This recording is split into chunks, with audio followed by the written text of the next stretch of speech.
Vamos começar falando, obviamente, sobre as suas pretensões enquanto presidente da República, né? Por exemplo, qual seria a primeira medida que você tomaria caso estivesse aí à frente da presidência? Vamos lá, no dia 5 de janeiro de 2027, dia que agora o presidente toma posse no Brasil, graças a Deus, porque antes era de 1º de janeiro, não havia nenhuma autoridade internacional porque estava tudo no Réveillon. Dia 5 de janeiro, o presidente tem que colocar, e é isso que eu farei nesse dia, o Brasil, especialmente nas áreas que estão hoje dominadas pelo crime organizado, em estado de defesa. E o que eu chamo de estado de defesa? É um estado especial proposto pela Constituição brasileira que permite não só ao presidente da República, mas as forças de segurança atuarem de maneira mais enfática no combate ao crime. Por quê? Porque uma das coisas que eu venho falando em todas as viagens pelo Brasil é que a gente precisa retomar as áreas que hoje estão na mão do crime organizado e devolver para o Estado brasileiro. Ou seja, 23 milhões de brasileiros, de acordo com pesquisas e já saiu na imprensa também, vivem sob o comando do crime. E nós precisamos libertá-los. Hoje, sem o estado de defesa, a polícia, por exemplo, não pode entrar numa casa ou num comércio sem um mandado durante uma operação policial. E é lá justamente que se escondem os bandidos, especialmente as lideranças do tráfico. A gente precisa poder entrar, precisa capturar eles e desmontar o aparato do crime. Essa operação também não ficaria só circunscrita a bairros e favelas. A gente atuaria no Porto de Santos, inclusive há suspeitas do Porto de Paranaguá de atuação do PCC, um porto que fica aqui no Paraná.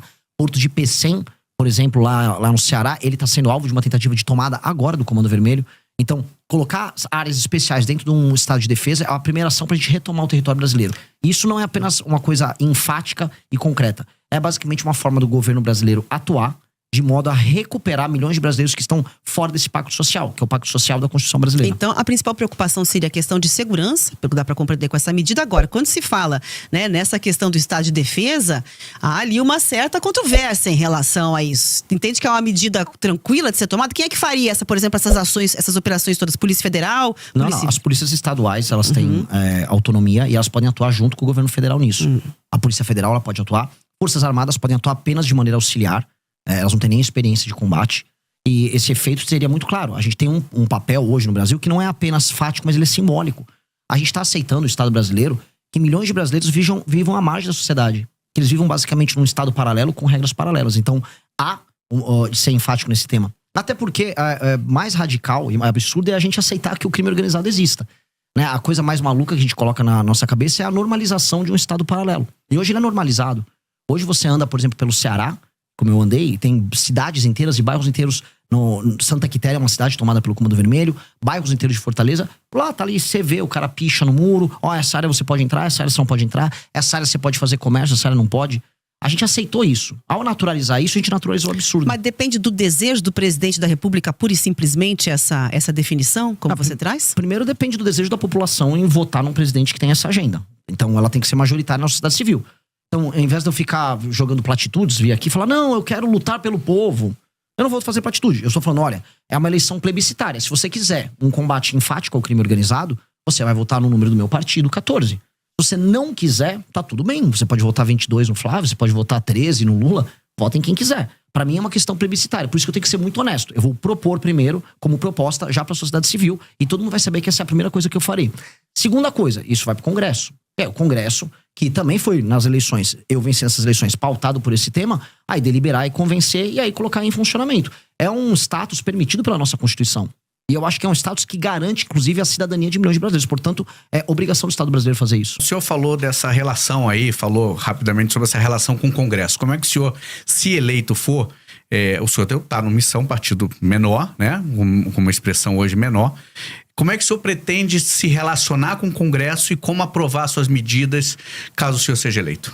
Essa é a pergunta que eu mais ouço dos lugares. E eu fico feliz de ouvir esse tipo de pergunta, porque é uma pergunta que já está consonante ao universo das propostas. Ou seja, como é que você vai fazer significa que eu tenho algo para fazer. E isso me anima, e realmente todas as rádios eu ouço, todas as perguntas vão nessa linha, porque são medidas enfáticas. Pois bem, se eu ganhei a eleição para presidente da República, isso pressupõe que eu pautei daqui até outubro o tema político. Eu saí de 3, 4% nas pesquisas e eu fui para mais de 50%. Portanto, um congresso será feito e será composto não apenas com os parlamentares que vão ser eleitos pelo meu partido, que é a missão que terá aí tranquilamente mais de 60, 70, só pelo fato de eu ter sido eleito, mas também a gente verá inúmeros outros partidos, especialmente da centrão e da direita, elegendo seus parlamentares com esse tema. Porque se eu fui eleito por uma questão lógica, esse tema pautou os demais. Os parlamentares foram eleitos e esse foi um tema que os brasileiros consideram importante. Então eu acho difícil, especialmente nos primeiros 6 meses de mandato, quando há uma espécie de um beneplácito, uma boa vontade do Congresso para com o presidente da República, algumas medidas enfáticas que estiveram em campanha não serem votadas. Depois, eu não teria medo de fazer composição com alguns partidos. O critério seria, este é o meu programa, este é o programa que foi eleito, quer participar do programa? Deputado do Ceará, ou bancada do Ceará, vocês querem participar comigo da retomada do território do Ceará? Querem usufruir do lucro político, não lucro financeiro dessa operação? Estejam comigo, vamos trabalhar junto na mesma agenda. Então eu vou ser muito aberto em trazer eles para uma agenda positiva. Agora, eu vou ser muito fechado em trazer aquela relação de compra de voto, a relação baseada na emenda. Esse tipo de relação política que se tornou a base, a relação corrente da política brasileira, ela é um elemento que nós precisamos ultrapassar, nós precisamos superar. E a superação disso vai passar por uma série de reformas que a gente vai precisar fazer ao longo do mandato também. Porque o mandato nosso tem que ser, e é isso que eu enxergo, um mandato essencialmente reformista. Eu vou pegar o Brasil no ponto A e vou colocar o Brasil no ponto B. E esse ponto B significa um Brasil que não tem mais crime organizado, que as leis penais, leis de processo penal vão se alterar, que a questão fiscal, ou seja, a questão econômica, reformas que mexam na forma como o governo gasta o dinheiro dele, que termina cobrando imposto caro das pessoas, seja resolvida, numa relação justa do Pacto Federativo, ou seja, vocês aqui no Paraná pagam imposto demais, mandam dinheiro demais pro governo, mas recebem de menos. Enquanto tem prefeito no Piauí não fazendo nada com esse dinheiro que eles recebem. Isso também tem que ser endereçado. Mexendo nisso, a gente não apenas melhora a vida das pessoas e melhora a questão econômica, mas eu mexo na correlação de forças com o Centrão. Porque no fundo a tua pergunta é pertinente, porque a gente sabe que nenhum presidente governa de verdade. E esse presidente não governa de verdade por quê? Porque existe essa entidade chamada Centrão. Uma entidade amorfa, que uma hora tá com o presidente, uma hora não tá. O que ela faz para estar no governo? Ela põe uma faca no pescoço e exige dividendos. Em geral, esses dividendos são financeiros. A gente tem que alterar o sistema de recompensa para que isso não aconteça com essa intensidade. Mas um desses dividendos também, quer dizer, até a questão de ocupação do governo, né? Com ministérios, com autarquias, impostos chaves, normalmente que tem ramificação pelo resto do Brasil e um orçamento gordo. Como é que o senhor pretende? O senhor pretende, por exemplo, entregar pastas, ministérios importantes para partidos como o senhor falou do Centrão? Se for para fazer ocupação e cooptação, especialmente para dar o nome aos bois, vamos pegar aqui a Codevasf, a Companhia de Desenvolvimento do Vale do São Francisco. Que é disputadíssima. Sim, porque, inclusive, o Rio São Francisco, ele corre, né? Minas, vai Pernambuco, Bahia. Porém, ele foi, vamos dizer, de maneira fictícia levado até o Amapá, o Rio, só para que o Alcolumbre, né, que é do União Brasil, possa usufruir dos benefícios dessa empresa pública. Isso não pode acontecer, isso não vai acontecer. E, em especial, essas empresas públicas que têm atuação no Nordeste, onde há uma presença maior do Centrão e onde há um uso político muito mais intensivo. Isso não será entregue. Essas empresas públicas não podem ser entregues, porque hoje elas são, vamos dizer, um vetor central de corrupção. Eu volto a falar, não tenho problema nenhum em trazer figuras corretas e sérias de outros partidos para participar do nosso governo. Porque esta é, infelizmente, a natureza do nosso modelo. Fazer um governo que tenha coalizão é normal em todas as democracias. Agora, fazer um governo baseado em cooptação, como eles estão acostumados, não. Eu não vou fazer baseado em cooptação. E eu creio que é possível fazer isso. Eu creio que é possível você obter dividendos políticos, ou seja, um lucro político, ou seja, através das vitórias políticas de um governo, e não obter dividendos financeiros, que é o que esses caras querem. E a gente tem que, aí, o cara quer obter dividendo financeiro, eu vou atuar junto com a Polícia Federal para todo mundo que estiver desviando emenda. Eu vou conversar com o Supremo Tribunal Federal, que tem inclusive investigações em curso, e nós vamos colaborar para que as emendas sejam investigadas. Porque não pode existir um governo que se baseia na compra e cooptação dos parlamentares. A gente está falando agora de emendas só das obrigatórias, mais de 60 bilhões nesse orçamento anual. E o senhor pretende mexer nesse vespeiro das emendas? Precisa. Como? Porque hoje o Congresso cooptou o orçamento do governo, né? Como é que o senhor pretende, qual que é a proposta que o senhor vai levar eleito para os congressistas com relação à emenda, que é uma moeda cara, custosa aos parlamentares? Se vocês me permitirem, eu puder estender um pouquinho mais nesse tema. Esse tema é muito importante. É um dos temas centrais para mim. Por que existe a emenda e por que ela funciona? A emenda é hoje a razão de ser de um deputado federal no Brasil. Os partidos políticos elegem deputados porque os deputados enviam para o partido político tempo de TV, fundo partidário e fundo eleitoral. Essa é a lógica. Portanto, o partido fica rico conquanto ele eleja esse número grande de deputados. E o que o deputado faz quando está lá? A maior parte. Ele manda emenda para sua base, para inúmeros prefeitos que tocam essas emendas. O que eu chamo de tocar emenda? Ele rouba um pedaço, ele desvia para comprar voto na próxima eleição, trabalha com a cooptação de base usando esse recurso. Esses prefeitos não entregam recursos para pessoas e não trabalham para melhorar a vida das pessoas. Segurança, educação, saúde, saneamento básico. Mas ele, no fim do dia, reelege aquele deputado. É um ciclo. Esse ciclo, que é o ciclo que faz com que o deputado dependa da emenda, esse ciclo precisa ser cortado. E o que nós vamos fazer que faz parte da nossa grande reforma administrativa? Nós vamos dar o poder para os prefeitos. E como? O fundo partidário e o fundo eleitoral serão determinados pelo desempenho objetivo dos prefeitos com indicadores. E quais são esses indicadores? Melhoria, por exemplo, na cobertura de saneamento básico. Um município que tem 10% de saneamento básico foi para 20%, ou seja, fez linha de esgoto, tal, começou a atender essa área, ele ganha um ponto. Melhorou o desempenho no SAEB do município, ele ganha mais 2 ou 3 pontos. Ele soma esses pontos, pondera pelo tamanho da cidade, aí o partido recebe o fundo partidário, o fundo eleitoral de maneira equilibrada, dada a proporção do município. E, se ele cumpre isso, também ele está autorizado a receber emendas. A emenda só vai pro prefeito que entrega. O prefeito que não entrega, não tem emenda. E o que acontece? Isso acaba com a necessidade e a energia que o deputado federal tem em mandar emenda para lugar que não funciona para desviar esse dinheiro. Então, nós podemos muito bem transformar a emenda num sistema de incentivo a bons prefeitos. E aí eu empodero o prefeito, que é quem precisa ser empoderado, e eu tiro o poder do deputado nesse sentido. E aqui você tem uma tensão, essa tensão já existe. A frente dos prefeitos e a turma dos deputados vivem em conflito. E aí eu empodero o poder executivo, que é quem entrega as coisas para as pessoas nos municípios, e eu tiro esse jogo absurdo que tem na mão dos deputados federais, que é um problema. E hoje ainda mais um elemento. O STF está indo para cima das lideranças partidárias que estão usando a emenda do orçamento secreto para comprar voto, para fazer desvio, estão ficando multimilionários. Há uma tensão ali, e essa tensão faz com que as principais lideranças do Centrão hoje estejam com muito medo. Eu vou pegar um governo em que esses caras vão estar com medo. Então aí é o momento da gente negociar. É o momento de baixa deles. Eu já ia perguntar duas questões sobre isso para entrar na conversa. Primeiro, como é que vai combinar com os russos? Como é que vai combinar aí para não ter, né, digamos assim, uma devolutiva? A gente já viu como é que fica a questão de um governo que não tem viabilidade dentro do Congresso para gerir. E segundo, toda a emenda parlamentar é ruim? Nem toda emenda parlamentar é ruim. A emenda que é obrigatória e que ela é cumprida de maneira transparente, ela pode entregar um papel. Agora, a emenda do orçamento secreto, ela é ruim. A emenda do orçamento secreto, assim, nada que precisa necessariamente ser secreto vai ser bom. Tanto que as entregas do orçamento secreto são sempre meio secretas também. O cara nunca divulga exatamente. E aí você vai procurar, você encontra empresas de familiares de parlamentares, empresas de familiares dos prefeitos. Empresas fantasmas. Empresas fantasmas de toda sorte. Mas não há um risco, por exemplo, dessa questão da governabilidade, o Congresso dar uma resposta em relação a isso? Porque até agora não mostraram interesse nenhum, tanto na transparência quanto na questão de abrir mão dessas emendas. Ao contrário, só aumentam. Mas aí você vai precisar de um presidente da República que não tenha rabo preso com ninguém, que tenha força e capital político, e que vai gastar o seu capital político fazendo essa medida, que é uma medida não de governo, é uma medida de Estado. Essa é uma medida que altera o Brasil. Eu vou te dar um exemplo simples. Houve um presidente da República que já atendeu, vamos dizer, que já atacou o interesse do Centrão uma vez, de uma maneira muito clara, que colocava prefeito do Centrão na cadeia. Foi o Fernando Henrique Cardoso passando a lei de responsabilidade fiscal. Ora, o Fernando Henrique Cardoso conseguiu isso nos anos 90.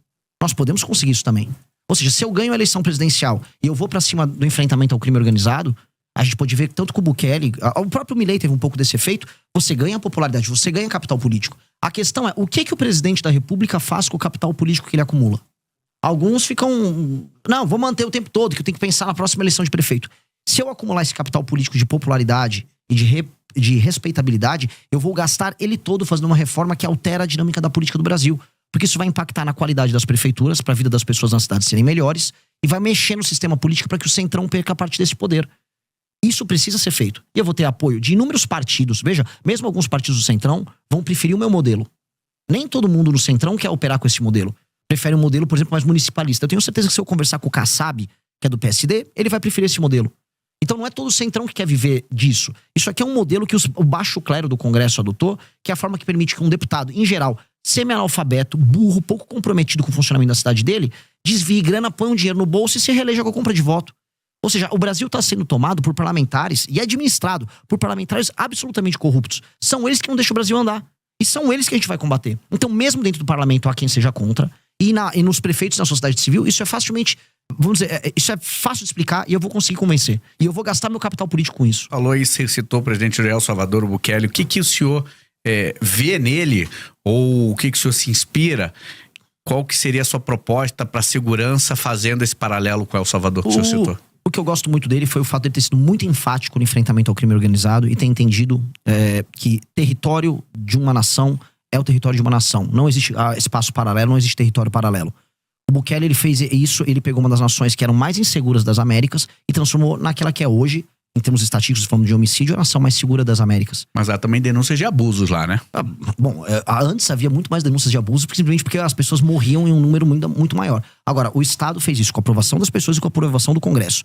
Erros e falhas, um eventual erro policial, sempre haverá. A polícia não é perfeita, assim como políticos não são perfeitos e seres humanos não são perfeitos. Seria um efeito colateral? A questão é se você já vive o efeito colateral, que é viver na mão do crime.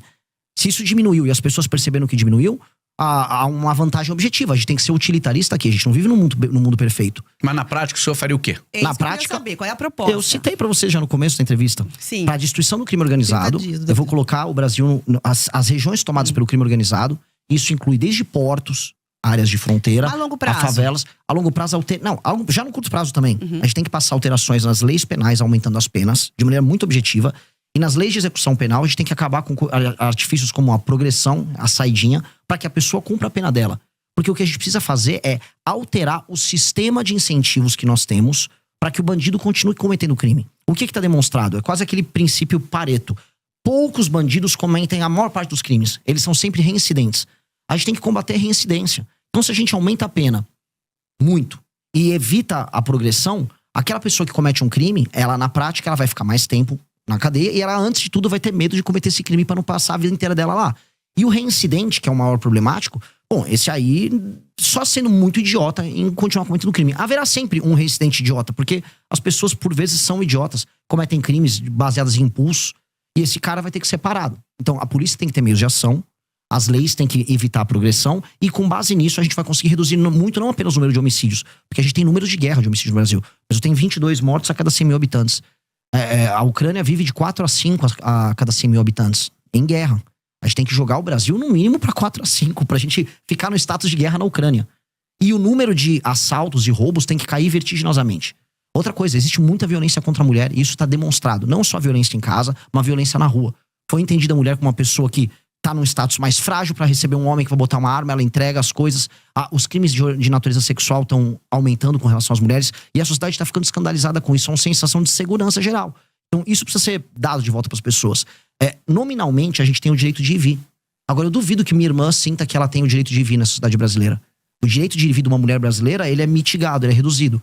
O direito de vir uma pessoa que só quer andar com o celular dela no meio da rua e trabalhar, porque isso aqui é um instrumento de trabalho e não um objeto de luxo, também tá dirimido. Então, eu tenho que dar à pessoa de volta os direitos fundamentais. Isso é um direito de garantia fundamental. E, em grande medida, é isso que o Bukele ele garantiu para as pessoas de El Salvador. Por que ele teve uma votação tão alta? De maneira muito clara. Porque as pessoas sentiram que elas recuperaram direitos fundamentais. O direito de ir e vir faz parte do princípio da liberdade. A liberdade de vir, a liberdade de expressão. E ela foi entregue para essas pessoas. E isso para as pessoas dão um valor muito grande. Então, o brasileiro precisa ser devolvido o seu direito de ir e vir. Candidato, 1 minuto para falar com a nossa audiência. Qual câmera eu falo? Qual câmera? Aqui, é da frente. Essa aqui, ó. Meus queridos amigos, o Brasil, ele foi desenhado como um país injusto com você. E você talvez não tenha ideia do quanto você tá perdendo morando aqui. Talvez você não entenda que ao sair da sua casa para ir trabalhar, você tem que pegar um celular e você sabe que esse celular pode ser roubado a qualquer momento. Você sabe que ao entrar no seu carro vai ter provavelmente um insufilme pro bandido não ver as coisas que tem dentro do carro. Sua casa, se você mora numa casa, tem um muro. Se você mora num prédio, o prédio é murado e vai ter um porteiro. Talvez ambos tenham uma cerca elétrica. Sua esposa, sua filha tem medo de andar na rua porque elas podem ser alvo de todo tipo de ataque, desde o violento até um ataque de natureza sexual. E você vai e volta e tem o seu dia todo determinado pelo medo de ser roubado e acha talvez que isso seja natural. O que eu quero avisar é que nada disso é natural. Você pode viver num país que você é livre e que você tem que ter homens corajosos que não tenham o rabo preso com ninguém, dispostos a tornar a tua vida melhor. E é isso que eu tô pra fazer. Não posso pedir teu voto nesse instante, mas eu posso pedir para que você me conheça. Não confie em mim nem nos demais. Apenas veja e analise pelos atos e pelas ações. E com base nisso, forme teu julgamento. Muito obrigado. Gostou do vídeo? Então deixa o like e inscreva-se no Once Imperium para receber mais cortes como este. Até o próximo vídeo.